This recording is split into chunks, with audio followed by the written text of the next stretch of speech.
She was in her late 20s, smart and objectively sexy. She met Ben for a semi-spontaneous date. The chemistry was electric, the food was delicious, the banter was intoxicating, and the first kiss was breathtaking.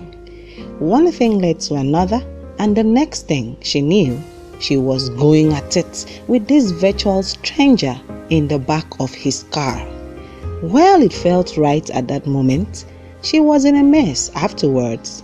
It wasn't that she didn't have a good time. She did. It wasn't that Ben wasn't a good guy. He was. It was that she hopped into bed with him before they had established any sort of relationship. So, although Ben politely texted her when she got home that first night, she was on edge for days afterwards, waiting impatiently for a call from him.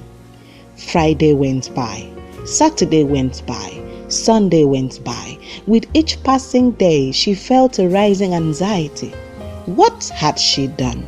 Why did she feel this way? How could she stop obsessing? Mercifully, Ben sent a text on Monday. Predictably, he acted like nothing whatsoever was wrong. In his mind, nothing whatsoever was wrong. He was just following up on the woman he had slept with to see if she would like to meet him again. He asked her out the following Saturday. She said yes right away. Like magic, her mood lifted instantly. All because Ben, the cause of her turmoil, had texted to save the day. Saturday rolled around and it was another stupendous evening. Food, laughter, and another dose of that amazing sex she had just experienced the week before, except this time she felt even worse afterwards. It was not that she hated herself for doing it. It was not that she blamed Ben for participating in the act. It was that she simply could not handle the aftermath of no strings attached sex. A few more days went by before Ben's obligatory "When can I see you?" text. She was barely hanging on, so touched was she by her intense chemical attraction towards Ben. When she told me about it, she insisted that this wasn't just sexual. She really liked Ben and was open to a relationship with him. And then, almost incidentally, she let something slip. Ben had mentioned casually that he never wanted to get married. She didn't think this was a big deal. She immediately tried to gloss over that one line and wondered why I was making such a fuss. "You want to get married one day, right?" I asked. "Yes."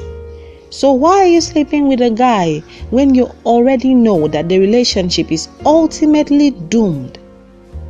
After a few seconds of silence and looking at me in shock, she admitted she had no good answer. While she was still resistant, she agreed that cutting him loose was probably for the best. Well, guess what? She didn't cut off Ben. She only cancelled her third date with him by text. She didn't have a conversation with him on the phone. She didn't tell him not to call and wish him the best.